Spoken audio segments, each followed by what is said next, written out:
So welcome to You Were Born to Thrive. I'm really excited that you're all part of this masterclass with me. We're going to be going through some material, and hopefully at the end of it, you'll come away with an action step of something that you could do and that you could implement in your life moving forward. So obviously we are only doing about 30 minutes or so of discussions, but I know that we'll be able to come away with something amazing. So just look at the slide that I've put here. You were born to thrive. We need each other. You know, Born to Thrive speaks about new beginnings. And for those of you who know me, you'll know a little bit more about my story in a little while, but I really have a love for proteas, and they have spoken so much to me over the years. So thank you for giving me the privilege of your time. I really want to honor each one of you. I know you could be doing many, many other things. So thank you for giving me 30, 40 minutes of your time today. I love empowering men and women to overcome their fears. I'm passionate about seeing families raised well so that we could change the world we live in. I'm really aware that fear has an agenda all over the world, and it's affecting all of us in different ways. I've battled fear over my lifetime. Some of you know my story, and some of you will get to hear some more of it as we go along.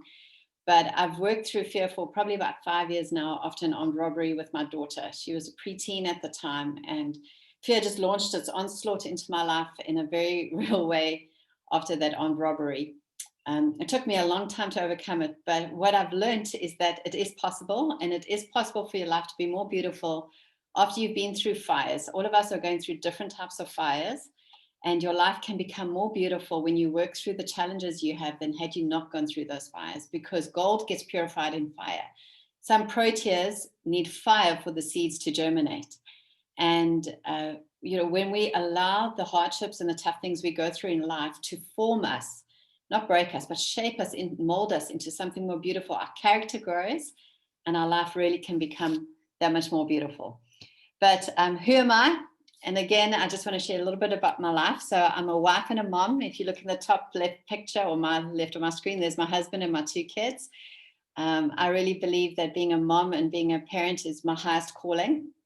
And I'm really passionate, as I said in the beginning, about seeing children grow up to be all that God intended for them to be. But what I've learned is that it takes all of who we are in the way that we parent, in the way we live our life, to impact our kids and the broader communities, because you bring all of who you are, whether you're a mom or whether you're not a parent, all of who you are shapes all of your life. I've worked in multiple countries, probably over 20 countries over the past couple of years, from Ghana at the bottom right to Jordan in the middle, working with the Syrian refugees. I've launched 3-4 books, one about my story of overcoming fear, and 3 parenting books. I regularly speak on the radio on courageous living and overcoming fear. Twice a week I speak on that. And so as you can see, I really have worked with people from the east to the west. I've worked with people in rural areas, in urban environments. And what I've learned is that as a common humanity, we all battle fear in different forms. We all go through different things, and its effects are much the same. But at the end of this masterclass, so what you're going to learn is you're going to figure out what's holding you back. And you're going to be able to have 4 steps of overcoming your obstacles. And then you walk away with 1 concrete action step. So I think, that's quite a power punch that I'm packing into 30 minutes. And I'm really going to be pushing to help you get to have a handle and a grip on something that you can implement in your life moving forward. So my mission in life, probably similar to what Maya Angelou said, is to not merely survive, but to thrive. She said that she wants to, or when she was alive, that she wanted to do it with passion and compassion and humor and some style. And I really think that is really epitomizes kind of how I would love to live as well. Not just survive, but thrive in life. I think the reason why most of humanity is feeling so stressed and anxious at the moment, and I don't know about you, but the more I read the news, the more my heart aches for the losses that I'm seeing around the world. Just recently in the Western Cape, there were 2 teen girls that took their lives. And having teenagers in the house, I realized how hard it is for them. And then you look at people who are starving and hungry in the economy and all these things, and fear is just really wreaking havoc. But what if fear wants to do in our lives? Actually, wait, I'm going to stop sharing the screen because I'm moving ahead of myself. But what it wants to do in our lives, it wants to hold us back from living life to the full. Fear's agenda is to paralyze us. It wants to cause us to be so inwardly focused and so cut off, not only physically with walls around us, but also emotionally and relationally. Fear primarily works in the area of lies. And so it will lie to us, and it will tell you that you're not good enough, or you're not loved enough, or you're not beautiful enough, or you're going to be rejected, or you're going to fail at this new project. Why should you try these things? Because why bother? Or I know of some people who have a fear of getting sick, and there's one person I know, this guy is obsessed with taking urine tests, and every week he goes to a doctor because he's so afraid he's going to be sick. And it's just, it dictates how you live your life. After my armed robbery, when I was battling with fear and some post-traumatic stress a little bit, I realized how fear just dictated a lot of my movements. It affected my sleep. It affected how I viewed life, even my memory. My short-term memory disappeared for a while. And, I just realized the effects of fear can really wreak havoc in our bodies, in our health, in our emotions, in our relationships. So getting back to that screen that I shared, let me just find it again. There we go. Is how can you figure out whether it's your worries, your anxiety, your fears, obstacles, whatever's holding you back. And if you have enough kind of strength within you right now, while I'm talking, perhaps just make some notes, because things might pop up in your mind. And again, I don't expect all of you to share your deepest things. You don't need to share anything at all. In fact, you could just sit back and listen. But if you feel like sharing something of your life or questions you have, please feel free. But how can you create self-awareness? Self-awareness is really key to healthy leadership. It's key to self-leadership. It's key to actually thriving in life. I've worked cross-culturally for many years and seen so many leaders that are not self-aware. And what it does is it affects the way that they lead their communities, run their businesses in every way. Because if you're not self-aware, you don't know what's going on inside of you, your body, your mind, your emotions, and how that then translates into the words you speak, how you handle relationships. So pay attention. Even now, as you're sitting here, what's happening in your body? Maybe just think and breathe a little and think, okay, have I got a tummy ache? Are my hands a bit sweaty? Is what Mandy's saying going to trigger some things that I'm not quite sure I want to deal with right now? We self-talk all the time. We have a new thought every 2 seconds, not even actually. 1.7 seconds is the time it takes for us to have a new thought. And most of them, over 90% of them, are subconscious. So pay attention to what's going on in your mind, in your emotions even now. And then start to ask yourself some questions. What's going on in my life? Why did I make that decision? Why did I react to that person that way? Why am I not sleeping that well?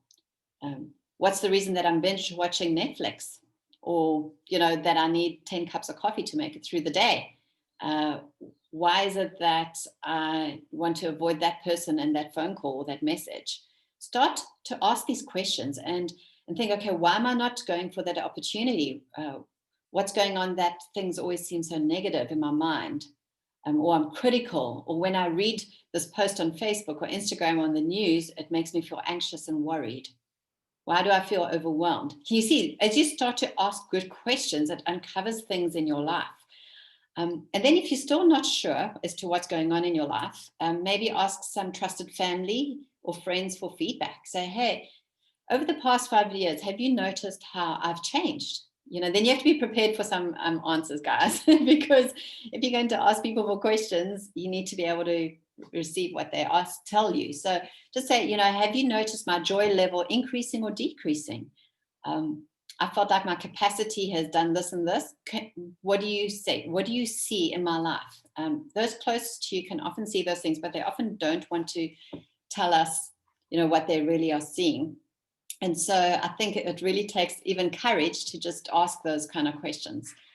So what I'd like to do now is just pause for a moment. And if any of you have anything you'd like to share, any questions you'd like to ask, please feel free to do that. But also what I'd like to find out from you is, from your life or even from people that you know, what are the fears, the biggest fears and obstacles you find, either yourself, or you could speak in the third person of someone else you know, that you battle with. And anyone can go. You can either put it, as I said, in the chat box, or you could share it with me.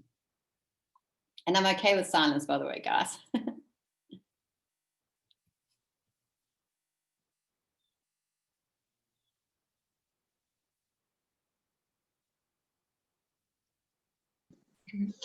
I'll share. Yeah, I think one of my biggest, that I realized this year that is a lie that I've believed my whole life, but one that I'm struggling to like overcome sort of, is that one of my biggest fears is that I'm not good enough. So when I try and do new things or try and do new activities, or I like constantly in my mind, I'm like, but I don't think I can do it, and I don't think I will be able to do it well. Or even if I do something, like then I like analyze it afterwards, and I did it well enough, or did I was it right? And especially if it's like something with a group of people, like did I do well? And so it's just that constant like fear of, am I like doing it right, well enough, and am I good enough to do it? And like and then that stops me with work. So how does it even stop you at work? Well, for instance, at the moment, I'm trying to I'm like I'm looking for new work, and then sometimes I'm looking for new work, and then I'm anxious that I'd like, if something comes up, I'm not sure if it's if I can manage it, or if I will be good enough at it, or so then it's like it holds me back from actually stepping out and doing what I feel. Thank you. Yeah, Megan, thank you for sharing. I think it's pretty common what you are feeling and what you are facing. I've heard it time and time again. And the good news is that you can overcome it. And the good news is that you can conquer it.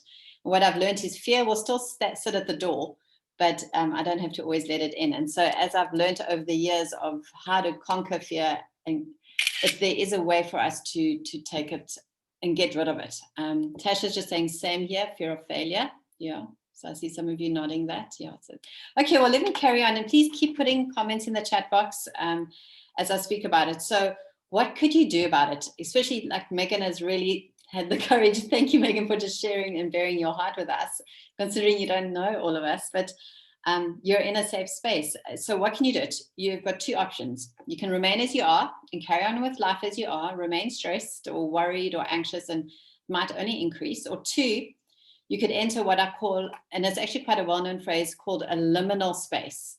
Maybe for those of you, I can see your screens, or have any of you heard that term before, a liminal space? Just put up your hands, or thumbs up or thumbs down. No? Okay. So no. Okay, good. Well, this is good. Then I'm teaching you guys something new. So liminal space actually comes from the Latin word. Oh, no, I forgot what the Latin word is, but means threshold.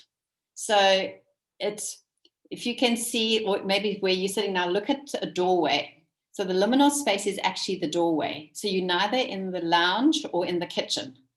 So you're standing under this threshold. You're standing in an in-between space.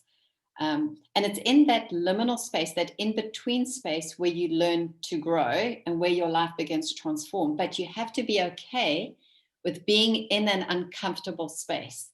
And so for all of you, whatever battles you're facing, at the outset, I want to say, yeah, I can click my fingers and sure, you can deal with it. But it's not like that. You actually have to be prepared to bring things up and into the light, and be prepared to be uncomfortable. And you could be like that for half an hour. You could be like that for a day. You could be in that liminal space for 6 months. You know, it depends. But this liminal space, this threshold, this doorway, is the key that you have to walk through to get to the other side, to get to transformation, to get to healing, to get to growth. And so often people prefer to go back to what they knew because that's more comfortable. You know, it's so easy to remain in the space of I'm uncertain, I'm anxious, I'm worried, because I know it, it's familiar. But to dare to think of living life where we can live without fear, where we can live without overwhelm and anxiety, it's almost that thought in itself is quite scary. So I want to challenge each one of you to even now if you make just one decision today, is to say, I'm prepared to go into that liminal space. I'm prepared to stand under the threshold and almost like take off the clothing, the fear, the worries, discard it behind. It's almost like you're going to have to get naked and walk through and put on new clothing. I love that imagery. Imagine yourself wearing tattered robes, but they're comfortable. The jackets are comfortable because you know them. But perhaps they've got holes in them and they're worn. And, now you've got to get uncomfortable and naked to be able to put on the courage and the boldness, the joy to live with a sense of purpose. Marielle said, let me just read what you said, fear of worrying what people will think about me. Yeah, that's a common one. So Marielle, that fear is common. And so as you enter this liminal space where you're going to be uncomfortable, then you can know, okay, well, I'm on the path to journey. I'm on the journey to healing. So let's get in now to the nitty gritty of what I'd love to share with you. So it's this 4-step method. And I call it Live Free and Thrive in Life. So I'm using the acronym FREE. So every time going forward, you hear the word free, I want you to think of these words. So think about this. A head full of fear can't dream because fear paralyzes us. A heart full of fear can't live because it restricts us from being able to love and receive love and be loved. A body full of fear can't thrive because fear physically compromises your immune system. It reduces your energy levels. It can actually make you sick. So face your fears. What are you afraid of? Some of you have mentioned it, so write it down. Fear of failure, fear of rejection, fear of contamination. That's a big fear during 2020. Fear of not being enough, fear of violence, fear of being rejected, fear of death, fear of illness, fear of spiders. On the radio one day, a lady phoned in and said she had a fear of driving in a car. So she just would walk everywhere. And if she couldn't get there with walking, she refused to go out. Fear of making a mistake. Fear of not being loved. There are so many fears. So what is the one that is coming up in your mind right now? It might be what some of you have mentioned. It might be none of them. It might be something completely different. So perhaps you can even put it in the chat box as we're going along and just mention them, because when we mention them, it loses its grip on our lives, guys. When fear likes to live in darkness in the corners, and it masquerades through performance, adrenaline addiction, isolation, in different things. And so it wants to hide because fear doesn't want to be exposed. And what it does is it manifests in worry and anxiety, depression, stress, overwhelm.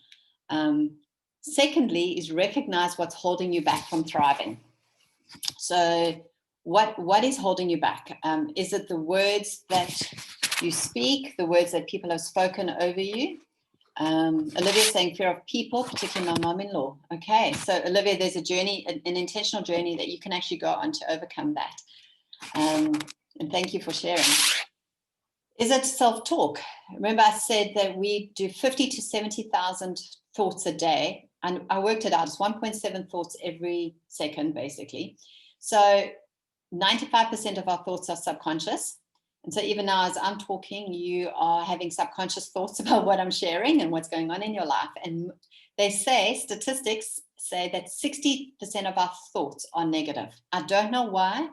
I don't know about you guys, but it's so easy for me to believe the negative. Hey?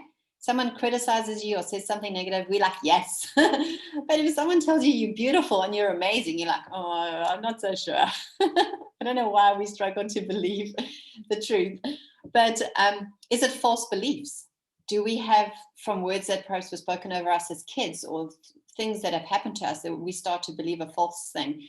At the moment, I'm creating this Courageous Living course, and I've got 10 people on a beta group. And the one lady said that in her previous job, her boss broke her down so much so that she couldn't even fulfill a normal task because he just broke down. And through false beliefs of believing she wasn't worthy and good enough and able enough, she just has been so gripped by this fear and anxiety. Is it a low self-esteem, a lack of identity, a lack of courage, a lack of self-awareness? Feeling like a victim. For a long time after the robbery, I felt like a victim. And I was asked to share at Polesmore Prison to some guys who were going through this restorative justice course. And I was sitting next to people who had done really, really bad stuff. And the men hadn't realized the severity of their crimes. And I got up to share my story, and those guys went at me, and I came away sobbing. I couldn't handle it, but I hadn't really got healing. But I realized I had walked in as a victim, not a victor. And so living with a victim mentality affects how we view life. Stress, overwhelm, worry, all these things can hold us back from thriving in life. So at this point, I might be making some of you feel uncomfortable, and I don't mean to be doing that, but I know that some of it might be cropping up in your heart. Megan said fear of being alone as well. So how does this affect your life? Do any of you feel like sharing, like you're able to share, okay, this affects my life? This is stress, overwhelm, worry, fear. How does it practically affect your life?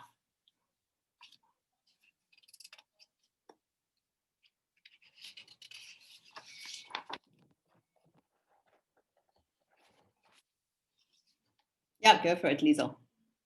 Go, Liesel. You must just unmute yourself.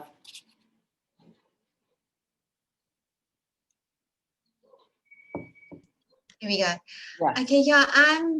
Yeah. Okay, listening to you speaking, because I'm in a situation at the moment, walking with someone that is living in fear, and I just see the distraction that it's causing in her life and in her family life, and it's just been really something that I've really been it's been so much on my heart to just bring healing into her life.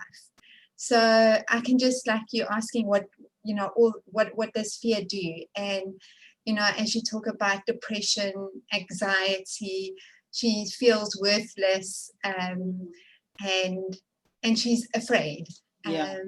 So yeah, it's quite a destructive force. Yeah. In her life. Yeah, very much so. Yeah. It's a very tender topic. I know that for me, it took me years to overcome. And I think what I've learned over the past 5 years, it's almost, I feel as though, I'm able to help people not take 5 years to get through what they've gone through. So yeah, Liesel, it really is a very destructive force. The third letter in the acronym FREE. So the first is face your fears. The second one is, now I forgot what it is. Recognize the things that are holding you back, the R. This E is embrace a growth journey. So this is an intentional process. I speak often about intentional living, intentional parenting. I don't think a healthy, good life just happens just because. I think it happens when we live intentionally. When we work through things, when we embrace things, we try new things. And that's what made the biggest difference in my life, was embracing a growth journey and realizing it is a journey. It's not a one-time event, it's a process. So in my life, I've gone for counseling, and I'm a great advocate for counseling, guys. They really are worth their weight in gold. And it takes courage and strength to ask for help. Leaders know how to ask for help and know to ask for what they need. And I think when we create that self-awareness, we realize I need people to help me and support me, then that adds margin, capacity, resilience, and strength back into your life. So I went for counseling. I hired a coach. Actually, over the years, I've hired 2-3 different coaches to help me in different areas. I find a coach can really accelerate something in your life. It's different from counseling. So I've hired a coach to help me work with cross-cultural leadership. I've hired a coach to help me with transition, to processing my life goals and purposes. And I really found them great, because you only need 3 or 4 sessions with a coach to really, get that oomph and that boost. Counseling, and all of these you can find in your life. You don't always have to pay for all of them. I learned how to do some intentional reflection. And that's something that some people naturally lean in towards and enjoy. And some people, I don't naturally lean in towards reflection and introspection. So it's something that I've had to learn about. And it's really, really incredible to spend some time with yourself, being fully present. So some of you have heard me speak about this before, but take a cup of tea or cup of coffee, hold it with both hands, feel the warmth of the cup, sit and breathe, and just think. Think about your life. Think about who's in your life. Think about how you're living, the choices you're making, the things you want to explore. Be present, feel the warmth, be aware of what's going on in your body, breathe, and just be present and journal, write and make notes on things. Tell your story, speak to someone. We know that by telling our story, our brains get healed from hardships, from trauma, from sadnesses, from depression and anxiety. So speak about what's going on in your life. Don't just keep it all inside. Find someone safe. Obviously, don't go share everything with everyone, but find 1, 2, or 3 people that you really trust and that you can just go talk about your life. In my parenting course and in this Courageous Living course, I had this teaching called Table of Advisors, and Tasha, who was on my parenting course, knows about it, but it's something that I've started to create, and I really feel very, very strongly about it, is that if you are a table around your life, you need different people advising you and speaking into your life, whether it's in your business, in your marriage, in your personal life, in your parenting, in your health, your mental wellness. You need allies and cheerleaders. And so when we intentionally put people in our space and in our life, I even go to get spiritual direction from a woman who works in spiritual formations, because I'm interested in those things and I want to keep growing spiritually and emotionally and mentally and in every way. A garden, some of you I know love gardening, and I enjoy gardening. But a garden requires patient, tender, loving care. We've been growing some plants from seed during lockdown, and we've put some seedlings in, and I can't water my seedlings with this full blast of water, it like sprays them out the ground.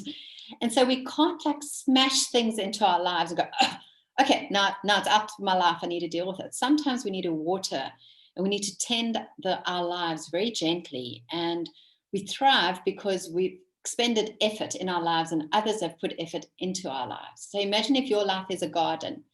How could you cultivate the plants that are growing, the seasons you're in, to be aware of the seasons you're in? So embracing a growth journey is both a process. It takes time. It's an intentional journey.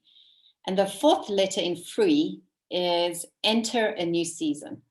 So you have to have the courage to live it out, to move from that liminal space. So you're coming into this masterclass now.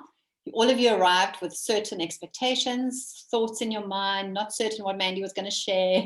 Suddenly I pop these things up and you might be feeling some things, and now you've stepped into the threshold. And so you're in this liminal space, whether you like it or not.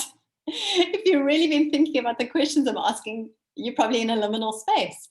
And as you intentionally work through these things, you bring them into the light, you get people in your life, you start to speak about things, you begin to enter a new season.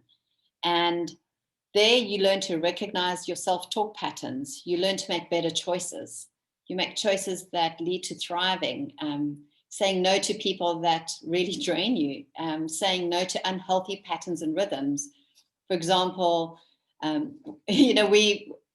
turned off all my notifications on my phone the other day, and I missed my one radio interview because I forgot my reminder didn't even go off. And my family were laughing at me. They're like, oh, Mandy, you can't turn off your calendar, because I turned off my calendar, my WhatsApp, my phone. I wondered if I was getting any messages. But in my endeavor to be off these things, I kind of went to the extreme and I missed an important appointment. But what I'm getting at is I'm trying to make better choices. It's a learning journey, choosing, how do you exercise? How do you learn to sleep better? How do you learn to parent better? And to realize you make mistakes, and it's okay to make mistakes. That's when we learn and grow. How do you choose to live with hope? Entering a new season, moving out of this threshold, you have to look forward with hope, because hope is future focused. Hope is the expectation that tomorrow is going to be better than today, that my relationships are going to be deeper than today. My health is going to be better and improved than today. My mental wellness is going to be better. My family connections are going to be healthier. That's hope, living with hope. And God is a God of hope. And so we need to cultivate that hope in our lives and live with hope. It's an intentional choice. And then reach out to people that can support you. So what I've learned through all of this is that when we conquer our fears, and I've conquered fear of violence.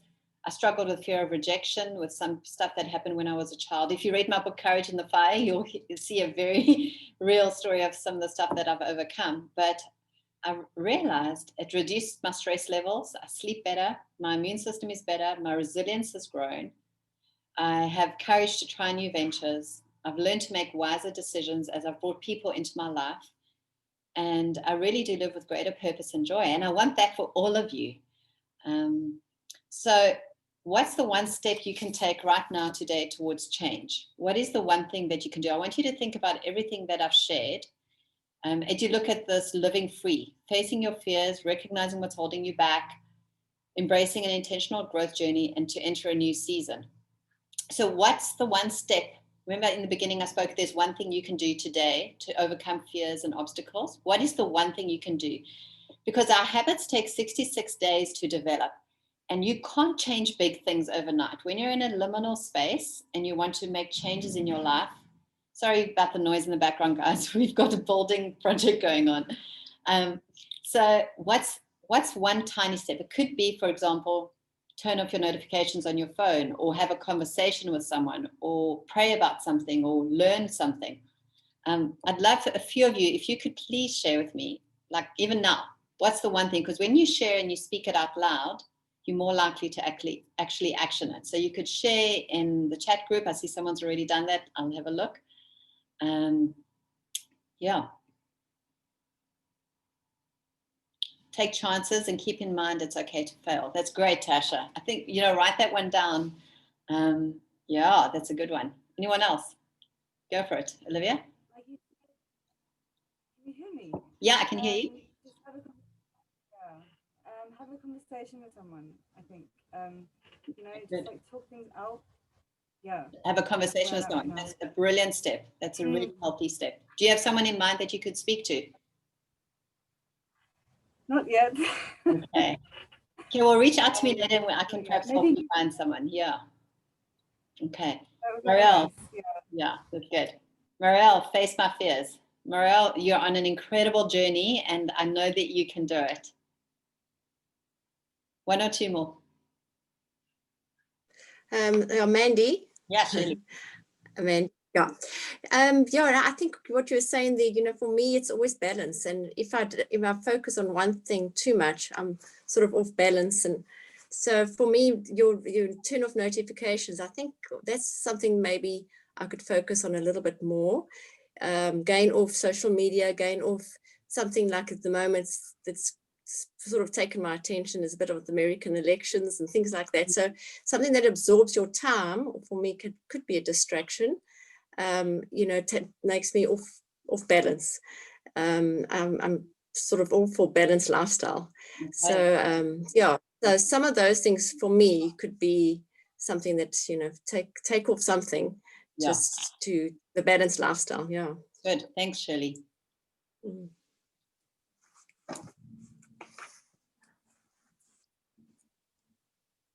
Okay, one more, and then I'm going to come into land.